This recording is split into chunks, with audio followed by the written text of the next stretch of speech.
자, 반갑습니다. 자, 오늘은 두 번째 영상, 은행에 계속해서 적금이나 예금을 하면 가난해지는 이유에 대해서 간단히 좀 설명을 드릴게요.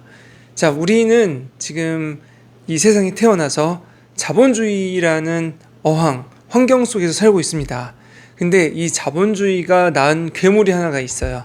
바로 이게 인플레이션이에요. 그러니까 우리가 좀 더 쉬운 용어로 따지면 이제 물가 상승률이겠죠.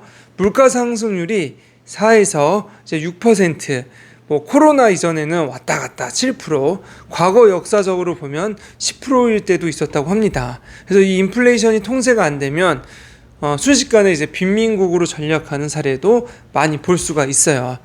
자, 그런데 이제 보통 인플레이션, 물가 상승률을 4에서 6%라고 가정을 하면 우리가 은행에 아무리 적금을 해도 4%의 이자를 받아서 뭐 우리가 이제 돈이 불어난 줄 알고 있지만 또 거기 뭐가 있죠? 15.4% 그 이자 소득세를 떼잖아요. 근데 거기다가 또 나중에 돈이 정말 많다 그러면은 이제 뭐 금융종합소득과세 2천만 원 이상이 넘어가면 세금을 더 걷게 됩니다. 자, 그런 것들이 이제 문제점이 시작이 되는 거예요. 나중에 가장 큰 문제로 봤을 때는 이제 투자를 계속하라는 이유 중에 하나도 복리 효과를 누릴 수가 없어요. 예금은 짧게, 적금도 짧게. 이제 스노우볼 효과처럼 복리 효과를 통해서 이제 부자가 돼야 됩니다. 그래서 쉽게 얘기하면 부자가 되는 방법 중에 하나는 이제 엉덩이가 무거운 사람이 부자가 되더라. 부동산을 사놨더니 나중에 올라서 부자가 되더라. 근데 주식을 샀더니 부자가 되더라, 이런 얘기는 거의 못 들어본 것 같아요. 왜냐? 샀다 팔았다 하다가 이제 우량한 종목이 아니라 단타, 테마, 그 다음에 이제 변동성이 심한 듣보잡주의에 물리기 때문에 빨리 부자가 되려고 하다가 이제 골로 가는 수가 있죠. 이제 이런 것 때문에 좀 어려움이 있습니다. 자, 그런데 아무튼 본질은 인플레이션이에요.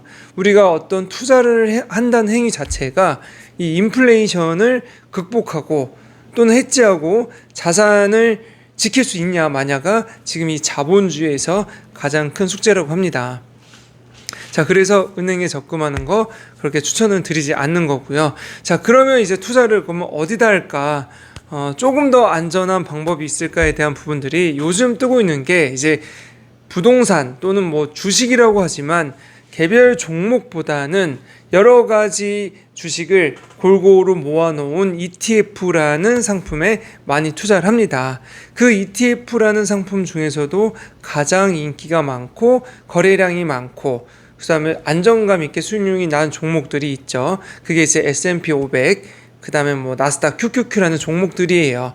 S&P 500은 미국 주식 1부터 500개의 기업을 한 번에 모아놓은 ETF 펀드라고 보시면 됩니다. 그리고 이제 나스닥 QQQ는 1등부터 100등 좀 기술주, 그러니까 뭐 4차 산업과 관련된 IT와 관련된 핵심 종목들을 다 모아 나왔어요.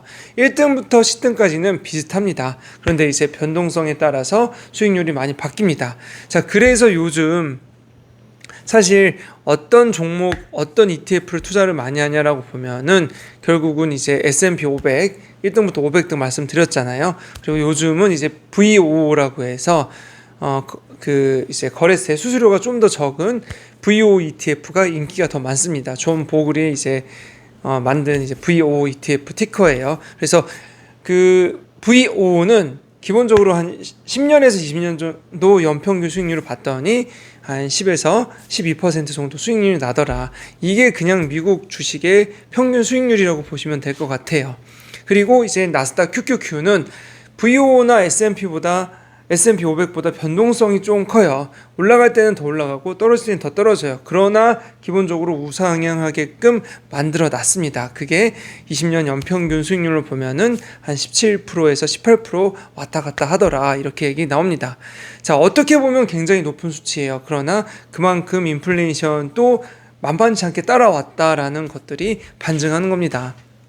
그래서 여러분 이제 자본주의 72의 법칙이라고 제가 누누이 영상에서 말씀을 드렸습니다. 여러분들의 그 돈이 이제 72의 법칙, 그러니까 쉽게 얘기하면 98의 70이에요. 8% 가정했을 때 9년 정도 되면 원금의 2배가 돼야 됩니다. 그래서 이렇게 원금이 2배 되는 거 8%를 가정했을 때 9년이면 2배가 돼버리니 이 자산 가치가 뭐 부동산이든 주식이든 껑충껑충 떠버리는 거예요. 10억이면 9년 뒤에 20억, 20억이면 9년 뒤에 40억, 50억이면 9년 뒤에 또 이제 100억이 되는 거죠.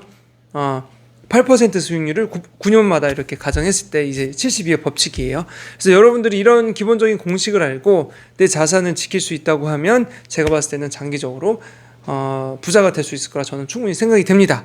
그래서 어렵게 고민하지 마시고 제가 항상 강조드리는 게 S&P 500이나 나스닥 QQQ를 꾸준히 적립식으로 모아라. 한 방에 몰빵하면 절대로 골로 간다. 지금 이제 여러분들이 이제 그래서 제가 강조하는 게 여러분들이 이제 1,000만 원이 있습니다. 그러면은 저 같으면 어떻게 할 거냐? 500만 원은 S&P 500이나 QQQ 나스닥을 계속해서 살 거고요. 나머지 이 100만 원, 500만 원은 가지고서 4차 산업과 관련된 거 배당주도 사고 여러분들이 이제 투자와 관련된 공부를 틈틈이 해서 적립식으로 사는 것을 추천을 드려요. 근데 만약에 이제 이 모은 한 방의 돈을 지금 어디가 좋대, 뭐 엔비디아가 좋대, 예를 들어 뭐 애플이 좋대 한 방에 뭐 나쁘지는 않아요 지금 제가 봤을 때. 그러나 한 번에 물렸을 때 그 고통스러운 시간이 굉장히 오래 갈 수 있다. 이거는 ETF도 마찬가지예요. 그래서 소량으로 매월 적립식으로 사는 것을 굉장히 추천을 드립니다.